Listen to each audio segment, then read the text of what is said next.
ఇప్పుడు cinema stars ఉన్నారు, వాళ్ళు స్టార్స్ అంటే నక్షత్రాలు అని. ఆ స్టారు ఈ స్టారు ఈ స్టారు ఆ స్టారు అన్ని స్టార్లు పెట్టుకొని వాళ్ళు రేగుతున్నారు. ఎవడు బాగుపడ్డాడు వాళ్ళ వల్ల? ఏ పాపి మారు మనసు పొందాడు వాళ్ళ వల్ల? ఏ జీవితాల్లో రూపాంతరం జరిగింది? హీరో సిగరెట్ ఇలా చూపించాడు అనుకో, అది చూసి ఇంకా తెచ్చులెచ్చులుగా సిగరెట్లు తాగాడు. మందు తాగటం వాడు చేస్తే ఎగబడి మందు తాగటం మొదలుపెట్టారు. వాళ్ళు ఏ పనులు చేస్తే ఆ పనులు చేసి చెడిపోయారే కానీ బాగుపడ్డారా?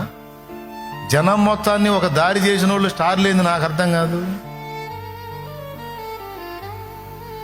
జనములను చెడగొట్టిన వాడు స్టార్ కాదు. చెడిపోతున్నటువంటి మానవ జాతిని చెడుతనము నుంచి మళ్లించి జీవమార్గం వైపు తిప్పి బ్రతుకు అర్థం చెప్పి నిత్య జీవానికి మార్గం చూపి ఇహమందును పరమందును కూడా వాళ్ళను ధన్యులుగా చేసేటువంటి వాడే నిజమైన స్టార్. నిజమైన స్టార్. ఈరోజు నేను చెప్తున్నాను, ఎవడు ప్రఖ్యాతిగాంచిన స్టార్లు ఎవడున్నాడో వాళ్ళందరి కాడికి 10 మంది ఆత్మలను రక్షించిన నువ్వు నా దేవుని దృష్టిలో స్టార్.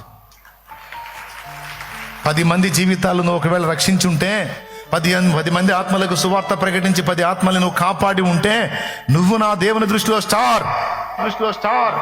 ఈ లోకంలో ప్రఖ్యాతిగాంచిన మూవీ ఆర్టిస్ట్కి ఎంత విలువ ఈ సమాజంలో ఉందో అంతకంటే డబల్ విలువ కోటాను కోట్ల ప్రపంచాల్లో దేవదూతల ఎదుట నీకుంది. ఎందుకంటే ఇది దేవుడే ఘనపరిచింది. మనం చేసే పరిచర్య వల్ల మనుషులు పాడైపోయిన బ్రతుకులు బాగుపడ్డాయి. చీకటితో ఉన్న ప్రజలు వెలుగులోకి వచ్చారు. చీకటిలోను మరణ ఛాయలోను గల ప్రజలు ఆశ్చర్యకరమైన వెలుగు చూచారు. హల్లెలూయా. నాయనా, ఇది దేవుడు మనకిచ్చిన కృప.